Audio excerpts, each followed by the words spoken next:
Je veux vraiment vous témoigner ma joie d'être avec vous, ma joie d'être avec vous en ligne pendant ces temps difficiles. Je veux vraiment vous témoigner mon amour pour vous et mon amour plus particulièrement pour l'Assemblée évangélique Métanoïa. À vous tous mes frères et sœurs, que Dieu puisse vous bénir. Et à vous tous qui nous suivez, qui n'êtes pas de l'Église, qui peut-être nous suivez pour la première fois, je vous souhaite vraiment la bienvenue et que Dieu puisse vraiment vous bénir au travers de ce message. Ce court message, nous n'aurons que 15 minutes, mais que Dieu puisse vraiment vous bénir et vous toucher. Alors moi je me présente, je m'appelle Zola Ami, je suis votre serviteur et je suis là pour vous parler de la part de Dieu. De la part de Dieu. C'est vrai que en ce moment, il y a beaucoup de mauvaises nouvelles, mais les mauvaises nouvelles ne tariront jamais la bonne nouvelle qui est la parole de Dieu, l'évangile de Jésus-Christ. Et aujourd'hui, le thème, c'est la maturité spirituelle. La maturité spirituelle pousse à la réflexion. À la réflexion. Pourquoi à la réflexion? Je serai moins utopique que la dernière fois. Je prendrai plus en compte ce qui se passe en ce moment. Parce qu'en tant qu'Église, nous sommes appelés à être le sel de la terre, la lumière du monde, et nous devons apporter la lumière lorsqu'il y a des ténèbres, des ténèbres. Et en ce moment, nous sommes entourés d'une multitude de ténèbres. Nous sommes entourés d'une nuée de ténèbres, et nous devons être la lumière dans ces ténèbres, nous qui sommes l'Église. Et l'actualité parle du coronavirus, des restrictions, du confinement, de ce que nous devons faire pour limiter la propagation de ce virus. Et c'est une grande pandémie, c'est vrai. C'est une grande pandémie, une grande épidémie, mais moi je voudrais vous parler d'une plus grande pandémie. De la plus grande des pandémies que l'homme a pu connaître depuis que l'homme est homme, que depuis que la terre est terre. Cette pandémie, c'est le péché.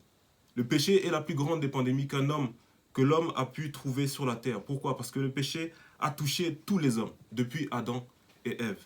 Et le péché tue encore beaucoup de monde, encore aujourd'hui. Ce virus a démarré il y a quelque temps et a tué beaucoup de monde. Mais le péché est la plus grande des pandémies. Le péché est la plus grande des pandémies et c'est une réalité. Et qu'est-ce que l'Église doit faire? Qu'est-ce que l'Église doit faire en ce moment? Comment l'Église doit-elle se comporter? L'Église doit réfléchir. L'Église doit réfléchir à la manière dont nous pouvons apporter une solution dans ce monde, à la manière dont nous devons apporter une réponse aux questionnements des uns et des autres. Nous devons apporter la solution, car l'Église est la lumière. Je vais parler de certaines choses et la liste des choses dont je vais parler est peut-être exhaustive parce que voilà, je suis jeune. Elle n'est pas exhaustive, excusez-moi. Parce que je suis jeune. Vous pouvez vous dire que je suis jeune, que je manque d'expérience, que je manque de connaissances. Je suis limité, c'est vrai. Je suis limité en âge, limité en expérience, en connaissances, c'est vrai. Mais je vous répondrai que Pierre Corneille dit dans le Cid que la sagesse n'attend pas le nombre d'âge. Et Job 32 dira que être ancien ne rend pas sage. Et donc, laissez-vous avertir aujourd'hui, Église. Laissons-nous avertir de ce qui se passe en ce moment par un jeune comme moi. Et je veux faire une petite parenthèse pour la jeunesse. Toi qui es jeune, vous qui êtes jeune et qui m'écoutez, que personne ne vous méprise. C'est ce que Paul disait à Timothée, que personne ne méprise votre jeunesse. Levez-vous dans l'église, levez-vous pour servir Dieu. Voyez tous ceux qui sont malades, tous ceux qui sont désespérés, déprimés. Il y a beaucoup de gens qui sont tristes autour de nous. Levez-vous, levons-nous pour parler de Jésus-Christ. Pour parler de Jésus-Christ à ces hommes et ces femmes qui meurent dans la souffrance. Amen. Alors, de quoi est-il question? Nous sommes dans Ecclésiaste 7. Comme je l'ai dit, je ne vais pas prendre beaucoup de temps. Ecclésiaste 7, je vais lire du premier verset jusqu'au 14e. Je lis la parole de Dieu. Une bonne réputation vaut mieux qu'un bon parfum, et le jour de la mort que le jour de la naissance. Mieux vaut se rendre dans une maison de deuil que dans une maison de festin, car telle est la fin de tout homme, et celui qui est en vie peut ainsi se mettre à réfléchir. Mieux vaut le chagrin que le rire, car malgré un visage triste, le cœur peut être content. Le cœur des sages est dans la maison de deuil, et celui des hommes stupides dans la maison de joie. Mieux vaut entendre la menace du sage que d'écouter le chant des hommes stupides. En effet, le rire des hommes stupides ressemble au crépitement des épines sous la marmite. Cela aussi, c'est de la fumée. L'oppression peut rendre fou le sage et les cadeaux provoquer la perte du cœur. Mieux vaut l'aboutissement d'une affaire que son début. Mieux vaut un esprit patient qu'un esprit arrogant. Ne t'irrite pas trop vite, intérieurement, car l'irritation est le propre de l'homme stupide. Ne dis pas comment se fait-il que les jours passés aient été meilleurs que ceux-ci, car ce n'est pas la sagesse qui te pousse à demander cela.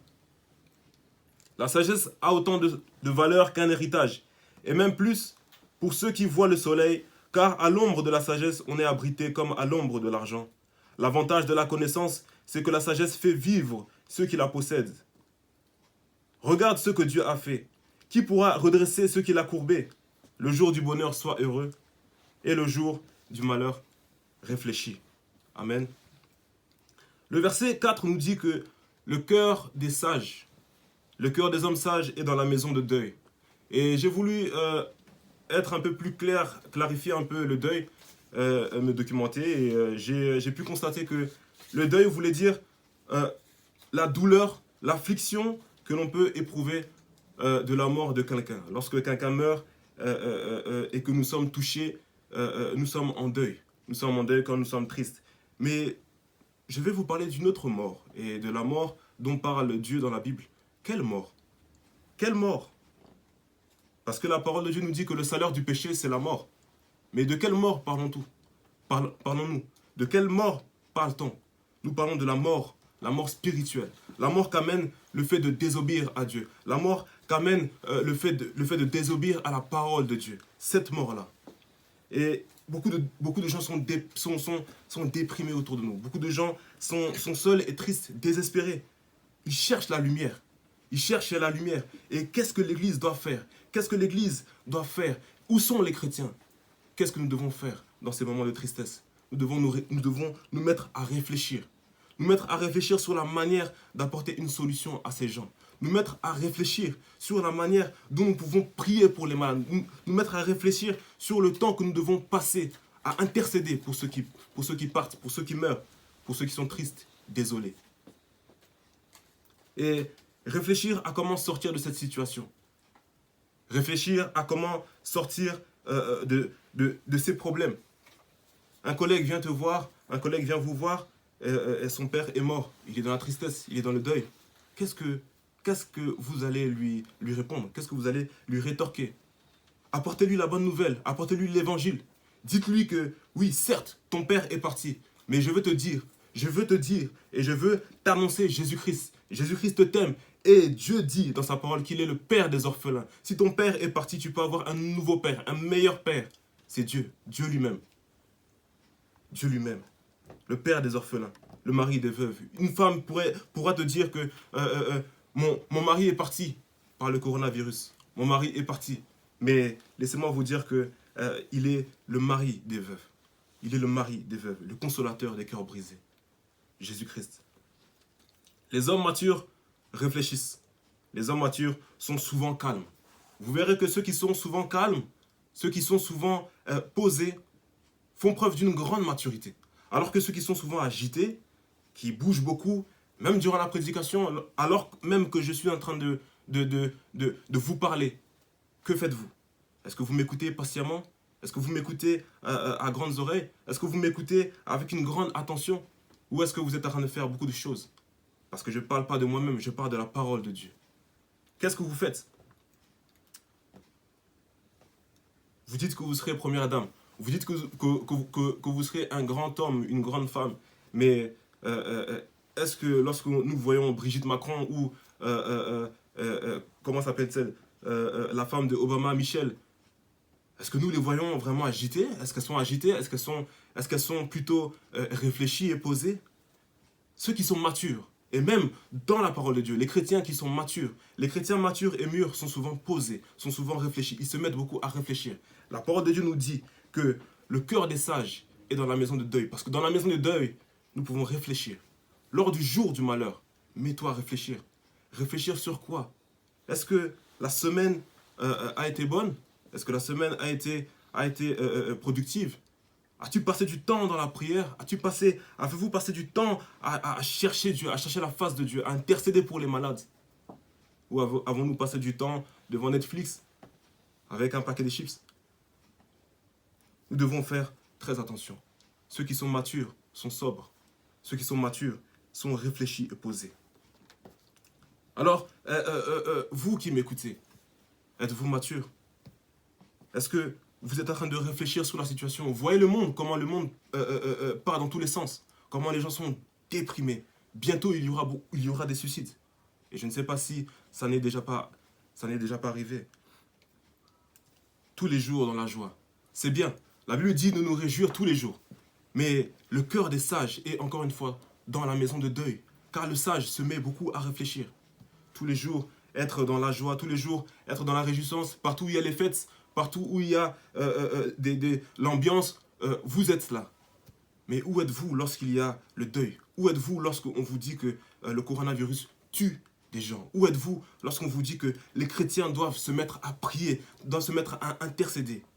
Où êtes-vous? Je vois beaucoup de personnes s'agiter sur le coronavirus au lieu de prendre cette affaire au sérieux. Je vois beaucoup de personnes, j'ai même vu un frère faire une musique, une chanson, danser sur le coronavirus, coronavirus. Mais un chrétien, un homme qui a choisi de suivre Jésus-Christ. Qu'est-ce que Jésus-Christ aurait fait à notre place en ce moment même? En ce moment même, qu'est-ce qu'il aurait fait? Qu'est-ce qu'il aurait choisi de faire? Qu'est-ce qu'il aurait choisi de faire? Tous les jours à Faubourg National, tous les jours à se réjouir, tous les jours à vivre comme si rien n'était. Le cœur de l'homme stupide est dans la maison de joie. Il faut que l'Église puisse se mettre à réfléchir aujourd'hui, se mettre dans la réflexion. Une Église mature se met dans la réflexion en ce moment même. Et ne se réjouit pas, ne se joue pas de ce qui se passe en ce moment. Et le verset 10 nous dira, le verset 10 nous dit, ne dis pas comment se fait-il que les jours passés aient été meilleurs que ceux-ci, car ce n'est pas la sagesse qui te pousse à demander cela. Ce n'est pas la sagesse qui vous pousse à vous attrister. Ce n'est pas la sagesse qui vous pousse à vous demander mais pourquoi cela arrive? Mais qu'est-ce qui se passe? Qu'est-ce qui se passe autour de nous? Tout le monde est déprimé. Les hôpitaux sont remplis. Qu'est-ce qui se passe? Ce n'est point la sagesse qui vous pousse à vous demander ces choses-là. La sagesse vous pousse à réfléchir, à la réflexion, à vous demander comment est-ce que je pourrais apporter une solution autour de moi? Comment pourrais-je apporter le bonheur autour de moi? Comment pourrais-je apporter la joie dans ma famille lorsque les gens sont attristés? C'est cela que la sagesse produit. Et sachez, bien aimés, qu'il n'y a rien de nouveau sous le soleil. C'est ce que la Bible dit, c'est ce que l'Ecclésiaste dit. Nous pouvons le voir dans la mode. La mode, hier, quand nos parents étaient encore jeunes, ils portaient des pantalons sautés, des pantalons courts. Et aujourd'hui, nous portons des pantalons courts. Nous portons des pantalons sautés. Hier, ils portaient des pantalons à pattes d'éléphant. On appelle ça comme ça, je crois. Aujourd'hui, nous en portons encore. Vous voyez les femmes qui ont des pantalons qui s'ouvrent en bas. La mode revient à chaque fois. Il n'y a rien de nouveau sous le soleil. Il n'y a aucune nouvelle pandémie. Ce n'est pas nouveau le coronavirus. Déjà que la Bible en parle, ce n'est pas nouveau. Ce n'est pas nouveau qu'il y ait des hommes méchants. Ce n'est pas nouveau qu'il y ait des guerres. Ce n'est pas nouveau qu'il y ait des pandémies, des épidémies. Tout cela n'est pas nouveau. Tout cela n'est pas nouveau. Il n'y a rien de nouveau sous le soleil. Mais que faites-vous? Que faites-vous par rapport à ces choses? Que faisons-nous? Que faisons-nous, Église? La réflexion. Le verset 24, le verset 14 nous dit « Le jour du bonheur, sois heureux. Et le jour du malheur, mets-toi à réfléchir. » Réfléchissons. Nous devons réfléchir, Église. Comment faire briller notre lumière plus intensément? Comment faire du bien autour de nous? Comment prier pour les malades? Comment est-ce que nous pouvons nous organiser pour passer du temps à intercéder pour les malades? Certains disent en ce moment même, où est Dieu? Certains disent, pourquoi Dieu fait cela? Pourquoi Dieu permet cela? Bien aimé, il n'y a rien qui échappe sous le soleil à l'œil de Dieu, à la main de Dieu. Rien n'échappe à Dieu. Mais Dieu le permet. Dieu le permet pour une cause. Mais pourquoi? Il faut réfléchir. Il faut réfléchir. Pourquoi Dieu le permet? Certains vont dire, Dieu nous a abandonnés. Dieu nous a délaissés. Dieu n'abandonne personne. Dieu ne délaisse personne. Dieu n'abandonne personne. Mais dites à ces hommes-là, dites à ces femmes que Jésus les aime, que Dieu les aime. Dieu ne les a pas abandonnés. Dieu les aime. Dieu les aime. Il y a les hommes qui sont désespérés aujourd'hui. Que faisons-nous, Église? Que faisons-nous face à cette épidémie? Que faisons-nous, Église? Bien aimé, une femme enceinte pourra mieux comprendre une mère. Parce qu'une femme enceinte, une femme qui accouche, comprend les douleurs de l'accouchement et comprend sa mère. C'est pour ça qu'une femme enceinte, une femme qui est passée par ce moment, irritera moins sa mère. Parce qu'elle comprendra que ma mère a ressenti les douleurs de l'enfantement pour que je puisse vivre. Comment lui manquer de respect? Bien aimé, si j'ai un problème avec, des fourmis, je dis ça, vous allez comprendre. Si j'ai un problème avec des fourmis, que je veux comprendre en fait le problème des fourmis, il faut que je devienne moi-même fourmi. Parce que entre une fourmi et moi, il y a beaucoup de distance. Elles sont petites, moi je suis grand. Mais si je veux vraiment comprendre, entrer dans leur vie, je dois devenir une fourmi. Et bien aimé, un Dieu, il y a un Dieu. Il y a un Dieu qui a bien voulu devenir un homme. Il y a un Dieu qui a bien voulu devenir humain, qui a bien voulu ressentir la faim, ressentir la soif, pour toi et moi, pour vous et moi, pour les jeunes, pour les riches, les pauvres et les vieillards. Il a pris, il s'est dépouillé, il a pris l'enveloppe humaine pour simplement nous sauver, vous et moi. Ce Dieu-là existe, ce Dieu-là existe encore, et ce Dieu-là vous recherche, ce Dieu-là recherche votre cœur. Que vous soyez chrétien, bouddhiste, athée, musulman, ce Dieu-là recherche votre cœur. Ce Dieu-là s'appelle Jésus-Christ. Et il est là pour vous sauver. Il est là pour sauver. Bien-aimé, Jésus-Christ sauve du coronavirus. Jésus-Christ est guéri du coronavirus. Et Jésus-Christ est près de vous. J'aimerais vraiment prier. C'était un court message. Ce n'était pas beaucoup. Mais j'aimerais vraiment prier pour vous qui êtes à la maison. J'aimerais prier pour ceux qui ne connaissent pas Jésus-Christ. Vous m'écoutez et vous n'avez pas reçu Jésus-Christ dans votre vie. Vous m'écoutez et vous n'avez pas connu de réelles relations avec ce Jésus-Christ-là. J'aimerais prier pour vous maintenant. Maintenant, j'aimerais prier pour vous. Est-ce que vous pouvez mettre votre main sur le cœur? Seigneur Jésus, toi qui es Dieu, toi qui aimes l'humanité, toi qui aimes les hommes, même si les hommes peuvent penser que tu les as abandonnés, même si les hommes peuvent penser que tu as détourné tes regards de nous, je sais que nous sommes la prunelle de tes yeux. Seigneur, permets, Seigneur, à cet homme, à cette femme qui m'écoute, de te recevoir dans sa vie, de te recevoir comme Seigneur et Sauveur. Dans le nom de Jésus, transforme sa vie, fais tomber les écailles de ses yeux, qu'elle puisse voir à quel point tu es amour, à quel point tu es bonheur, à quel point tu es joie. Et j'aimerais prier pour toi aussi, mon frère, ma soeur, qui est chrétien, qui connaît la parole de Dieu, qui est chrétien, mais qui veut grandir, qui veut croître, qui veut réfléchir à comment devenir une bénédiction pour ceux qui sont autour de vous. J'aimerais prier pour vous maintenant.